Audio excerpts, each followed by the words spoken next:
तो खुशामदीद है आप सारे स्टूडेंट्स का यहाँ पर। तो जी कंटिन्यू करते हैं अपना टॉपिक कंट्रासेप्शन। हमने पहले ही देखा कि कंट्रासेप्शन जो है it means ways and means all the methods by which pregnancy is avoided even after having normal sexual intercourse. फिर हमने देखा there are different methods. Some methods prevent fusion of male and female gametes like barrier method, chemical method, etc. Then there are some methods which prevent ovulation, and then there are some methods which prevent fertilization as well as implantation. तो पहला method हमने discuss किया है which prevent fertilization.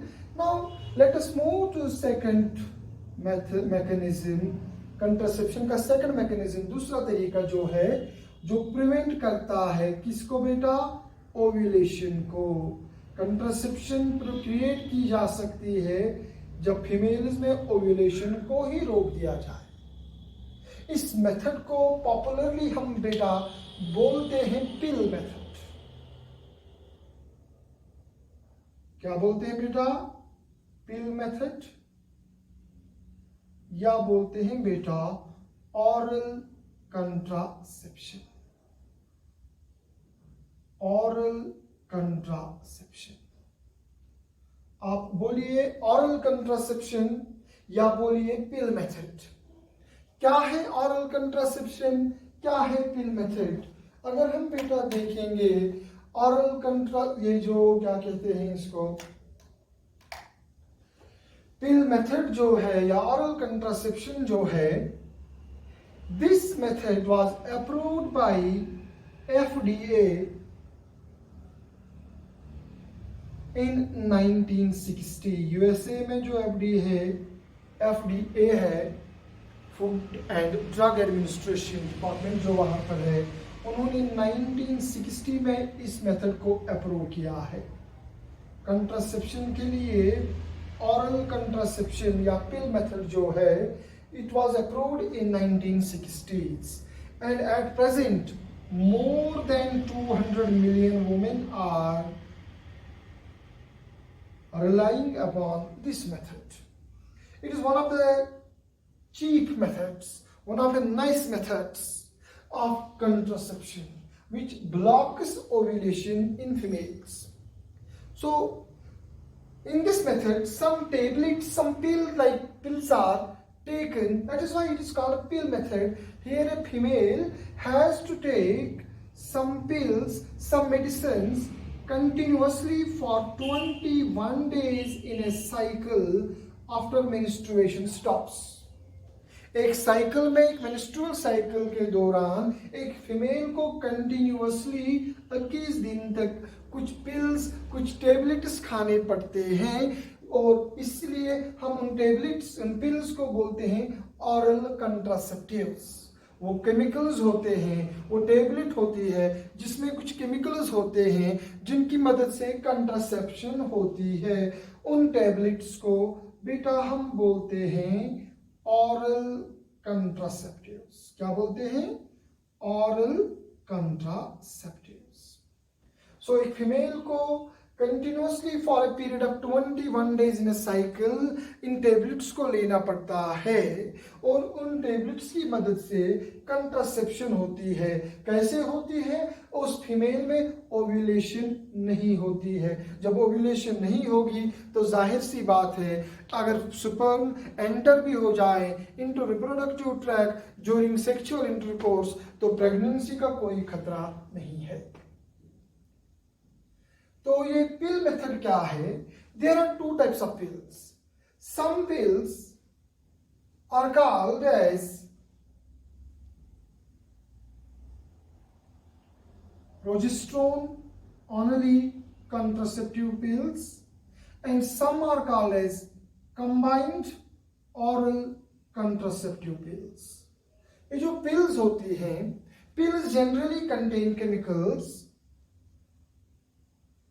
One they are synthetic estrogens. इन pills में क्या होता है, इनमें सिंथेटिक हार्मोन्स होते हैं। कौन कौन से? सिंथेटिक एस्ट्रोजन्स होते हैं और होते हैं बेटा सिंथेटिक प्रोजेस्टेरोन।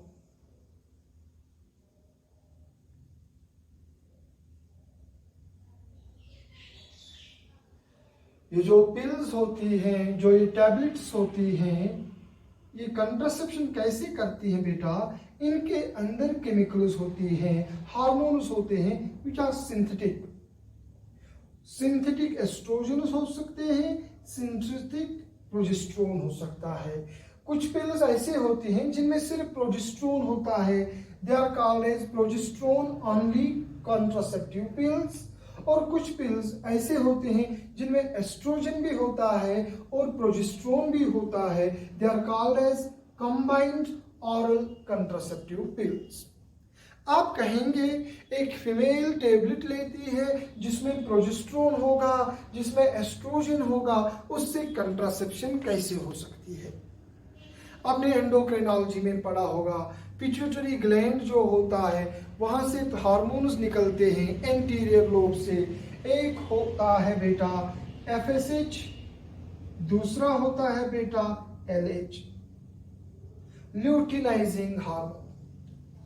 याद रखिए FSH और LH फॉलिकल स्टिमुलेटिंग हार्मोन और luteinizing hormone. Follicle stimulating hormone जो होता है it helps in oogenesis, it helps in the maturation of follicles और फिर ओवेरियन साइकिल कंटिन्यू होगा। और ल्यूटिनाइजिंग हार्मोन जो होता है it is responsible for ovulation and there is a negative feedback between LH and the progesterone. As long as, याद रखिए बेटा, there is a negative relationship between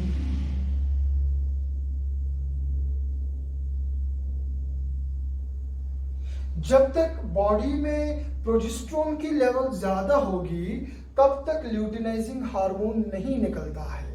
जब बॉडी में प्रोजेस्टेरोन की लेवल कम होती है तो फिर पिट्यूटरी ग्लैंड से LH निकलता है, ल्यूटिनाइजिंग हार्मोन निकलता है और वो क्या करता है? वो ओव्यूलेशन करता है। इसी तरह से जब तक बॉडी में एस्ट्रोजनस की लेवल हाई होगी तब तक फॉलिकल स्टिमुलेटिंग हार्मोन की लेवल जो है इट विल बी लो। तो as long as there is high concentration of FSH, there will be low concentration of estrogens. जब एस्ट्रोजन्स की लेवल हाई होगी तो FSH की लेवल लो रहेगी। So there is a negative feedback. तो क्या होता है बेटा, ये जो फीमेल्स होती हैं when they take these medicines, particularly whether it is estrogen only contraceptive, it is progesterone only contraceptive pill या combined on contraceptive pills, they actually cause feedback in the level of LH. जब एक female एक tablet लेगी and that tablet is containing estrogen or progesterone and we can say suppose एक female जो है she is regularly taking tablets, those tablets are containing synthetic progesterone. Synthetic progesterone जो बेटा होता है वो जनरली होता है नॉर्जेस्ट्रोन में, केमिकल होता है जिसको बेटा बोलते हैं नॉर्जेस्ट्रोन। ये है सिंथेटिक प्रोजेस्टेरोन। जब एक फीमेल रेगुलरली एक टेबलेट लेगी प्रोजेस्टेरोन का तो उसकी बॉडी में प्रोजेस्टेरोन की लेवल जो है ये हाई रहेगी। जब तक उसकी बॉडी में प्रोजेस्टेरोन की लेवल हाई रहेगी तब तक पिट्यूटरी ग्लैंड से LH नहीं रिलीज होगा, तो LH की लेवल बहुत बहुत कम रहेगी। तो अगर ग्राफियन फॉलिकल मैच्योर भी होगा तो वहां पर ओव्यूलेशन नहीं होगी क्योंकि प्रोजेस्टेरोन की हाई कंसंट्रेशन एक फीमेल की बॉडी में उसकी ब्लड में प्रोजेस्टेरोन की कंसंट्रेशन हाई रही है। तो जब वो रेगुलरली यूज करती है मेडिसिन तो उसकी ब्लड में प्रोजेस्टेरोन की लेवल हाई रहेगी। जब प्रोजेस्टेरोन की लेवल हाई रहेगी तो पिट्यूटरी ग्लैंड से LH की लेवल बहुत लो रहेगी। जब LH की लेवल बिल्कुल कम होगी तो हम कहेंगे ओव्यूलेशन नहीं होगी। जब ओव्यूलेशन नहीं होगी तो जाहिर सी बात है फर्टिलाइजेशन नहीं हो सकती। या अगर एक फीमेल ऐसे टेबलेट्स ले रही है जो कंबाइंड ऑरल कंट्रासेप्टिव्स है, जिनमें एस्ट्रोजन भी है और प्रोजेस्टेरोन भी है, तो जाहिर सी बात है उस फीमेल की बॉडी में एस्ट्रोजन की लेवल भी हाई रहेगी, प्रोजेस्टेरोन की लेवल भी हाई रहेगी। ऑटोमेटिकली उस फीमेल में FSH की लेवल, उस फीमेल में LH की लेवल, दोनों की लेवल लो रहेगी। जब FSH की लेवल लो रहेगी तो नॉर्मली ग्राफियन फॉलिकल्स मैच्योर नहीं होंगे। At the same time luteinizing hormone की भी लेवल लो रहेगी, तो ओव्यूलेशन का कोई चांस ही नहीं है। उसके अलावा ये जो ऑरल कंट्रासेप्टिव्स होते हैं, ये जो एस्ट्रोजन और प्रोजेस्टेरोन जो बॉडी में हाई रहते हैं, ब्लड में इनका लेवल हाई रहता है, तो ये दूसरा इफेक्ट भी क्रिएट करते हैं। मैंने आपको बोला है एक बार जब लास्ट टाइम हम लेक्चर दे रहे थे क्लासेस में, तो क्लास में मैंने आपको एक दिन बोला है कि प्रोजेस्टेरोन का ये इफेक्ट भी होता है। प्रोजेस्टेरोन जो बेटा होता है, प्रोजेस्टेरोन जो है, it makes the mucus lining of cervix thick. जो सर्विक्स होता है, जो फीमेल की सर्विकल कैनाल होती है, रिप्रोडक्टिव सिस्टम में जो सर्विकल कैनाल है जिसको आप बर्थ कैनाल कहते हैं, जो सर्विक्स होता है, सर्विक्स की जो लाइनिंग होती है उसको थिक करता है। जब सर्विक्स की लाइनिंग थिक रहती है, किसकी मदद से? प्रोजेस्टेरोन। आप वहां पर देखिए ना, अपनी नोटबुक में लिखा होगा फंक्शंस ऑफ प्रोजेस्टेरोन, वहां पर हमने पढ़ा है it thickens the lining of the cervix. जो बर्थ कैनाल है वहां पर एक म्यूकस प्लग क्रिएट करता है, एक म्यूकस प्लग क्रिएट करता है। तो म्यूकस प्लग के क्रिएट होने से क्या होगा? There will be additional benefits that semen will not get deposited into the reproductive tract. Semen fallopian tube या यूटेराइन कैविटी के थ्रू नहीं जा सकता। जब ब्लॉक हो जाएगा बर्थ कैनाल, जब म्यूकस प्लग बनेगा सर्विक्स में, तो सीमेन एंटर नहीं करेगा deep into the female reproductive tract. ये फैलोपियन ट्यूब तक नहीं जा सकता, स्पर्म्स फैलोपियन ट्यूब तक नहीं जा सकते, तो automatically there will be contraception. So बेटा ये एक बहुत ही इफेक्टिव मेथड है, बहुत ही इफेक्टिव मेथड है कंट्रासेप्शन का, जिसको हम बोलते हैं पिल मेथड या ऑरल कंट्रासेप्शन। तो इसका मैकेनिज्म क्या है? इट ब्लॉक्स द ओव्यूलेशन, ये प्रिवेंट करता है ओव्यूलेशन को। कैसे करता है? क्योंकि इसमें एक फीमेल को रेगुलरली 21 दिन तक लेने पड़ते हैं मेडिसिन और pills which are either containing only progesterone और they may be containing progesterone as well as estrogens. दोनों सिंथेटिक होते हैं। सिंथेटिक एस्ट्रोजन को बेटा हम मेस्ट्रेनॉल कहते हैं और सिंथेटिक प्रोजेस्टेरोन को हम नॉर्जेस्ट्रल कहते हैं। जो सिंथेटिक प्रोजेस्टेरोन होता है उसको नॉर्जेस्ट्रल कहते हैं और सिंथेटिक एस्ट्रोजन को मेस्ट्रेनॉल कहते हैं। इनकी मदद से क्या होगा?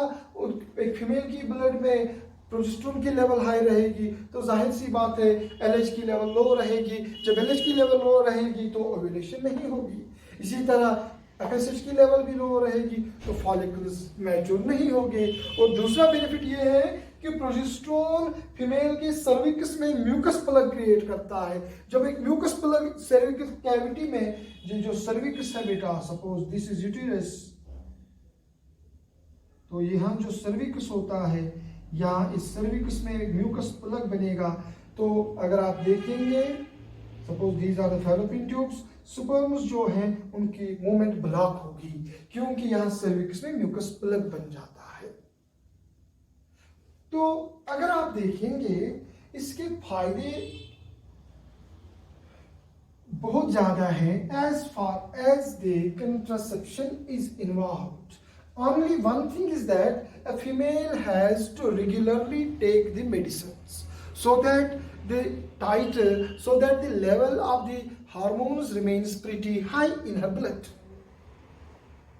But there are some disadvantages in some females, that some females experience some sort of nausea, or some females experience some sort of headaches, and some experience what we can say some mood changes. So as you can see, there are some mood changes in females. Some mood changes in some females. But it has shown a promising role against metrorrhagia. देखा गया है those females where there are irregular menstrual disorders, तो it has a very promising role in that. तो देखा गया है it helps in curing the metrorrhagia. metrorrhagia को बहुत हद तक क्योर कर सकता है by using these methods. Oral contraceptives को यूज करने से menstrual disorders, particularly जहाँ पर abnormal और irregular bleeding होती है, तो उसको रोकने में, उसको ट्रीट करने में इसका रोल देखा गया है. इसके बाद बेटा हम आगे देखेंगे तीसरा मेथड जो ब्लॉक करता है किसको, फर्टिलाइजेशन को भी नहीं होने देता और इम्प्लांटेशन को भी रोकता है. That is the third method in contraception. तो बेटा let us take a break. After that हम उस तीसरे मेथड को भी पढ़ते हैं, देखते हैं वो तीसरा मेथड क्या है. सो हुमा अलैना इल्लल बलाग.